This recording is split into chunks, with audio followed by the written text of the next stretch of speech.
सत्संग से सोधी आवे, नहीं जीव 84 में जावे। सत्संग से सोधी आवे, नहीं जीव 84 में जावे।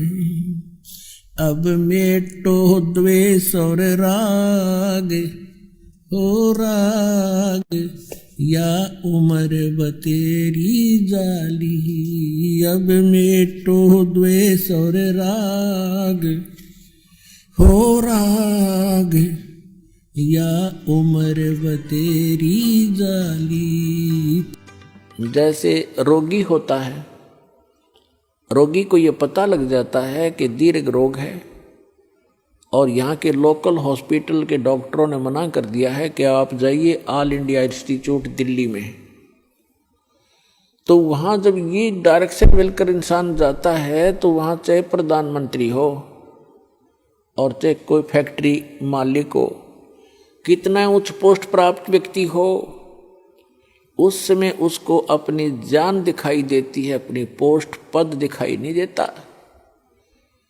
डॉक्टर कहता है लेट जाइए, वो तुरंत लेट जाता है। डॉक्टर कहता है ये कपड़े निकाल दीजिए, तुरंत निकाल के रख देता है।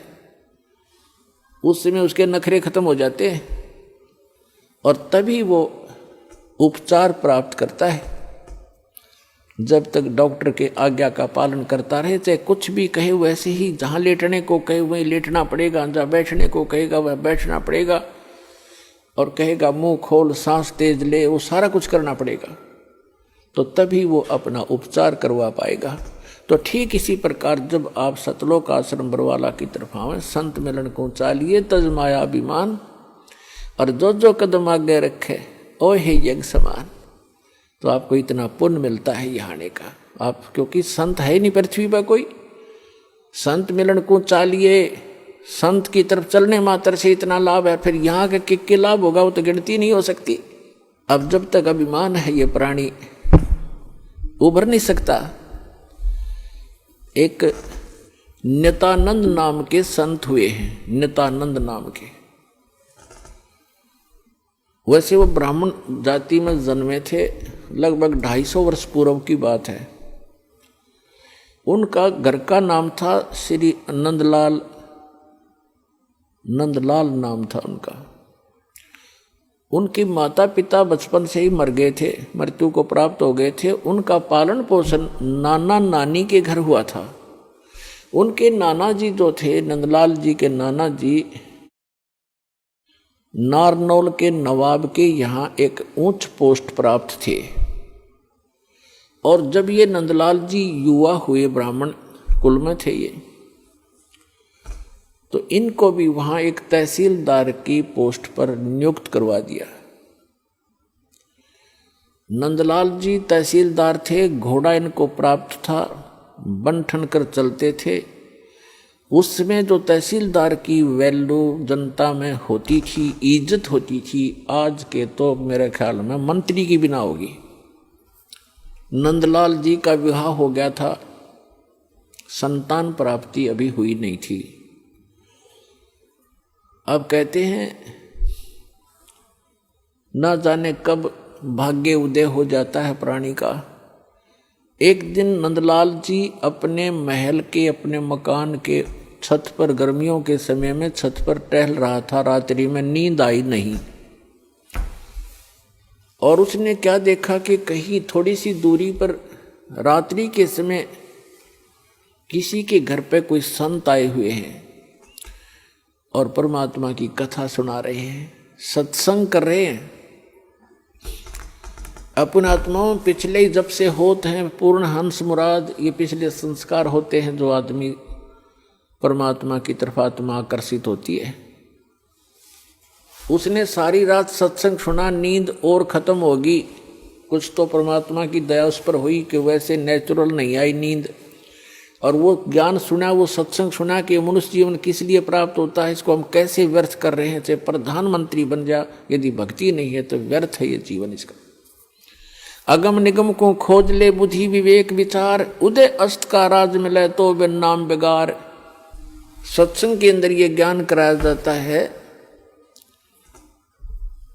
कि जैसे कोई भी राजा बना है तो अपने पुण्य कर्मों से बना है, और भक्ति नहीं करता वो प्राणी अपने पुण्यों को, जो पूर्व जन्म के संग्रहित पुण्य हैं, उसके भाग्य में डिपॉजिट करके भेज रखा भगवान ने, उनको नाश ही कर रहा है, उनको खर्च रहा है। वो अब भविष्य की कमाई नहीं कर रहा है, भविष्य के लिए कुछ आगे का डिपॉजिट नहीं कर पा रहा है, केवल खर्च ही कर रहा है। परमात्मा क्या बताते हैं? अगम निगम को खोज ले बुद्धि विवेक विचार, उदय अस्त का राज मिले तो बिन नाम बेगार।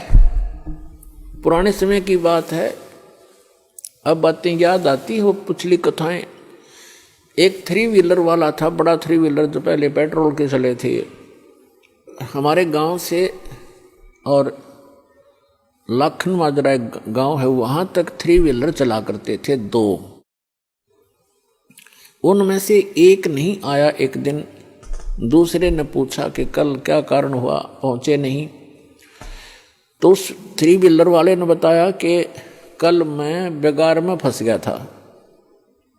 बेगार क्या होती थी कि पहले पुलिस वालों के पास ये मोटर गाड़ियां नहीं होती थी, वो किसी भी जीप वाले को या किसी टेम्पू वाले को, उस 3 व्हीलर वाले को या 4 व्हीलर वाले को सामने खड़ा कर लेते थे थाने के आगे।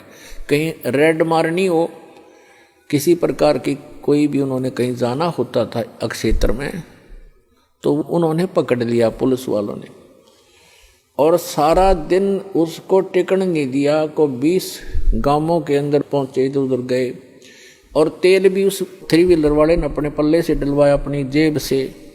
तेल भी उसने अपनी जेब से डलवाया, और सारा दिन मनमाने 200 से 300 किलोमीटर का क्षेत्र तय कर दिया।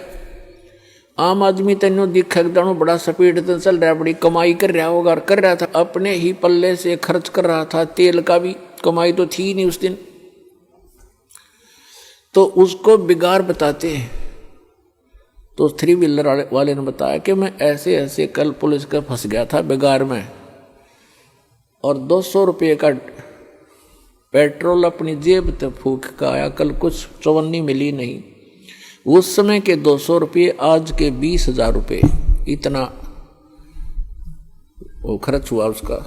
तो पुण्यात्माओं, जो आज कोई भी उच्च पोस्ट प्राप्त है, कोई डॉक्टर है, इंजीनियर है, चीफ इंजीनियर है, IPS है, IAS है, जज लगे हैं, मंत्री हैं, मुख्यमंत्री हैं, प्रधानमंत्री हैं, या MLA MP बने हैं, या अन्य कोई अच्छे व्यावसायिक व्यक्ति हैं, धनी हैं, तो वो क्या करते हैं? जैसे परमात्मा उनके लिए बताता है कि अगम निगम को खोज ले, भविष्य के बारे में कुछ सोच, और बुद्धि विवेक विचार, उदय अस्त का राज मिले तो बिन नाम बेगारे। पूरी पृथ्वी का यदि राजा हो, और तो छोड़ो सारे छोटे मोटे शासकों को, कहते हैं पूरी पृथ्वी का राजा हो और उसके पास ये सत्य भक्ति ना हो, अब उसकी चहल पहल न देखे, तो आदमी ने सोचा इस जैसा सुखी नहीं रही, तो बड़ा ठाठ कर रहा है। और ठाठ तो कर रहा है, लेकिन अपने जीवन को 12 बाट कर रहा है। पिछले जन्म के पुण्यों को अपने ही पल्ले से खर्च कर रहा हो चक्रवर्ती राजा बनकर, और भविष्य की कमाई उसकी बन नहीं रही, क्योंकि वो बेगार कर रहा है। बेगार तो बेगार वाले की इनकम नहीं होती, पर स्पीड पूरी होती है। राजा का पूछकर एक छोटी सी स्टेट के चीफ मिनिस्टर का शेड्यूल पूछ लो, दिन का कितना का होता है। 6 तो मीटिंग अटेंड करेगा, फिर कोई MLA भागने को हो रहा है, उसकी चिंता में, टेंशन में फोन पर फोन करेगा, और फिर इसी व्यवस्था में पूर्व जन्म के पुण्यों को नाश करके और हाथ झाड़ के चला जाता है। परमात्मा बताते हैं कि क्या मांगू कुछ थिर ना रहाई, और देखत नैन चला जग जाई, एक लख पूत सवा लख नाती, उस रावण के दीवान बाती।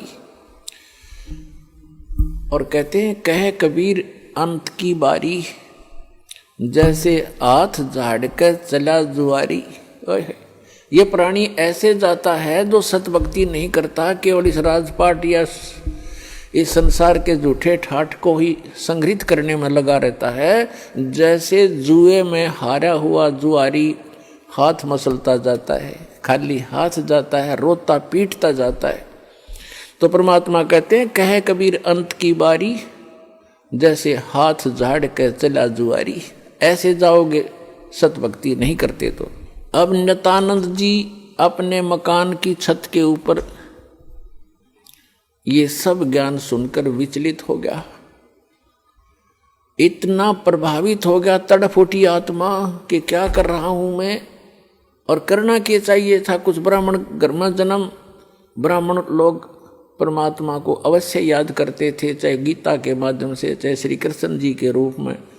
लेकिन पोस्ट प्राप्त होने के बाद इस जीव में अभिमान हो जाता है। आज से लगभग 250 वर्ष पहले ब्राह्मणों की एक बहुत विशेष रेस्पेक्ट होती थी समाज के अंदर, और ये सर्वोच्च कास्ट मानी जाती थी। इस कारण से भी अभिमान एक ब्राह्मण के घर जन्मे व्यक्ति में स्वाभाविक हो जाता था कि मैं ब्राह्मण घर में जन्मा हूँ, ब्राह्मण कुल में जन्म है। दूसरे फिर वो तहसीलदार की पोस्ट। अब ये दो जबरदस्त बाधा उसके साथ अड़गी।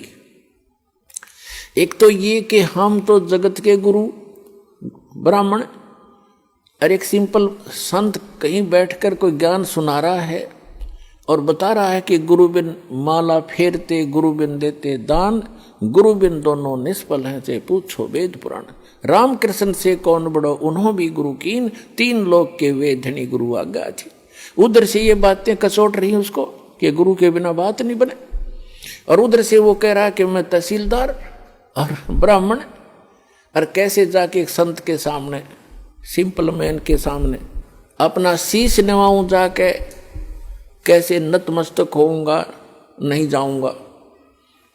फिर वो बातें याद आती है कि कबीर हरि के नाम बिना ये राजा रसब हो, माटी लदे कुमार के, और घास ना नीरे कोई।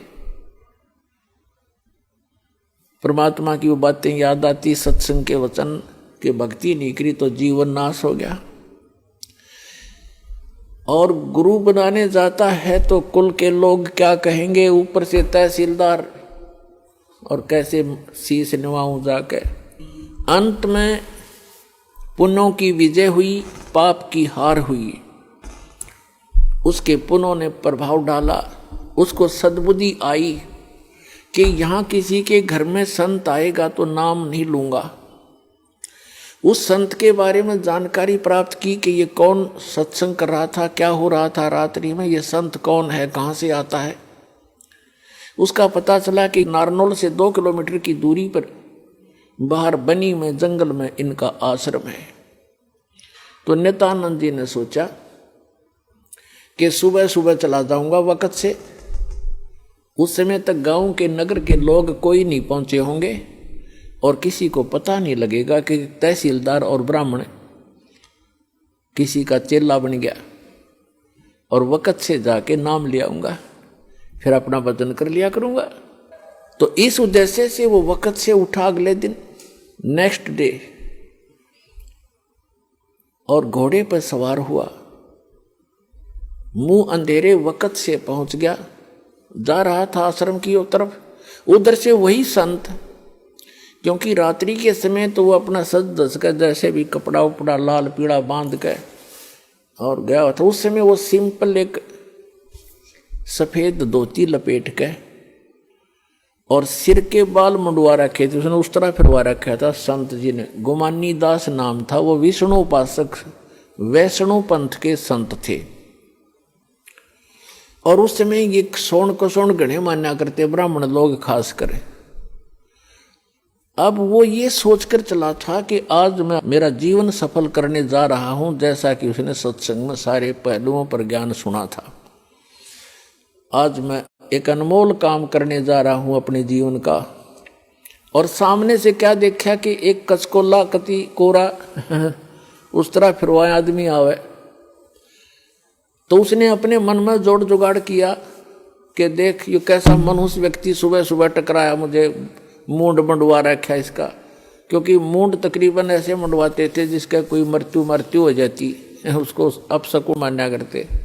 तो फिर उसने सोचा भी वापस तो मुड़ूंगा नहीं, बार बार दाव लगे नहीं, तो उसने अपने ही सोच से क्या सोचा कि चल इस सोन के अपना कुछ जंतर मंत्र सोचा उसने क्या सोचा, घोड़े के निकट जब वो व्यक्ति आया, शीश मुंडवा रखा था, जिसने मूंड मुंडा रखे थे, बाल कटवा रखे थे, उस तरह फिरवा रखा था, उसके निकट घोड़ा रोक के और सिर में मारे, ऐसे आंगली टोले मारा, टोले बोला रे नो टोले मारे ने, बोला मनुष्य तने आज जाना था मेरे आगे, मैं तो एक बहुत जरूरी काम में जा रहा था, तू कहाँ मर रहा सामने। अब वो संत उसके मुंह की तरफ देखे कि दिखे था सज्जन आदमी, और यू करे मेरे गिल बकवाद, क्या करा इसने बता, शर्म टोले मारे मेरा, क्या बोला भाई, संतों के साथ एक दो रोज खसनिए आया करें जंगल में। वो संत उसकी तरफ देख कर चलता पड़ा। अब वो पहुंच गया डेरे में, वहाँ एक दो चेले रहते थे, उन्होंने देखा भी कोई अच्छा अफसर आ गया, घोड़े पर तो अफसर का ही आना होता है। वो नीचे उतरा, घोड़ा वृक्ष से बांध कर पूछा कि भी महाराज जी कहाँ हैं। उन भक्तों ने कहा जी आ जाओ बैठो, वहाँ बिछा दिया जैसा भी बिछोना होता है आश्रम के अंदर, अभी आने वाले हैं, स्नान करके घूम फिर के आएंगे। अच्छा, वो बैठ गया। अब संत जी घूमने गए थे, इस साइड से आगे दूसरी साइड से घूम कर नहा धो के, और वो आकर बैठे, निवासन था सामने, और सामने वो बैठा नित्यानंद कति। अब उनकी हुई आंख चार दोनों की। संत ने देखा ये तो घोड़े वाला वो ही है भाई जो मेरा टोले मार के गया था सिर में। अब नित्यानंद जी ने देखा ये तो महात्मा था वही जिसको मैंने रास्ते में छेड़ दिया था। अब नित्यानंद जी शर्मिंदा हो गया, नीचे न गर्दन होगी, ऊपर ने नाड़ करी नहीं, क्योंकि पुण्यात्मा थे। घना लज्जा गे और नीचे गर्दन कर ली नो, और चरणों में गिर गए। तो संत जी कहने लगे कि भाई देखो बच्चों, यदि कोई कुम्हार से घड़ा लेने जाता है मटका, तो उसको ऐसे टोले मार मार देखता है खरा है खोटा। तो भाई तुमने गुरुजी को टोले मार के परख लिया, कोई बुरी बात नहीं बेटा, ये सही बात है कि नहीं बाजता। इतना सुन के और चरणों में बुरी तरह गिर गया, क्योंकि उसकी मरोड़ निकालनी थी, उसका ऐम खत्म करना था परमात्मा ने। और करबद्ध होकर कहने लगा, हे मालिक मैं बहुत नीच आत्मा हूं, और आप सचमुच संत हो, मैंने आपके साथ इतना अभद्र व्यवहार किया, आपने फिर भी मुझे सीने से लगा लिया। अब नित्यानंद जी के और हृदय में यह बात गहरी उतर गई कि भी सचमुच संत है, नहीं तो धमका देता, भगा देता, और नाम भी देता तो हृदय से ना देता तो मेरे आना भी विफल होता। तो संत ने कोई दुख नहीं माना, कोई बात नहीं बेटा, आपका उद्देश्य गलत नहीं था, मैं समझ गया था। जब तुझे यहाँ देखा तो मुझे आइडिया लगा लिया ये आदमी नेक है, ये कह ये रहा था कि मैं जा रहा हूँ शुभ काम के लिए, तू आगे कहाँ मर गया।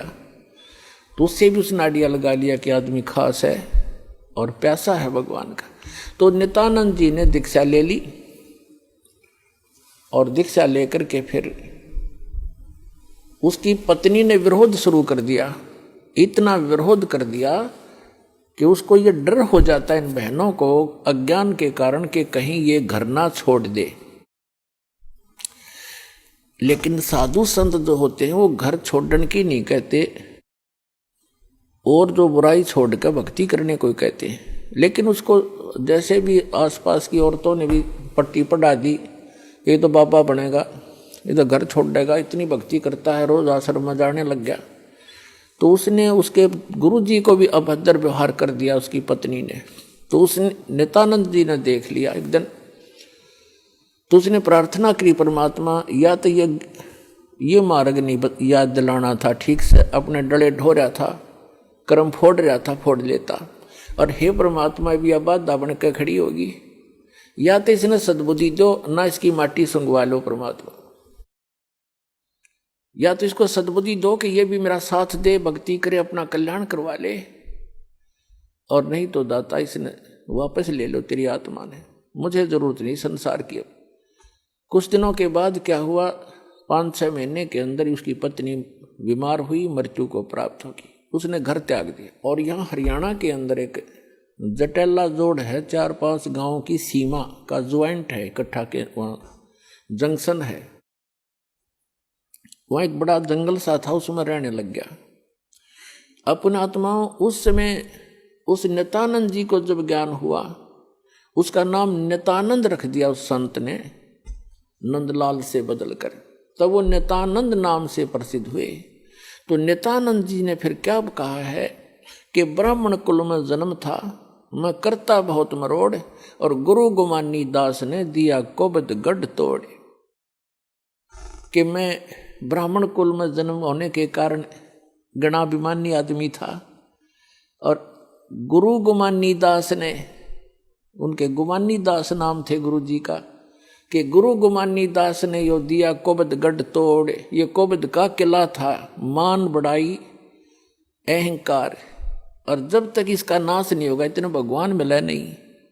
सिर सौंप्या गुरुदेव को, सफल हुआ ये शीश, नित्यानंद इस शीश पर आप बसे जगदीश। अब क्या बताते हैं, नित्यानंद जी कहते हैं सिर सौंप्या गुरुदेव को और सफल हुआ ये शीश, नित्यानंद इस शीश पर आप बसे जगदीश।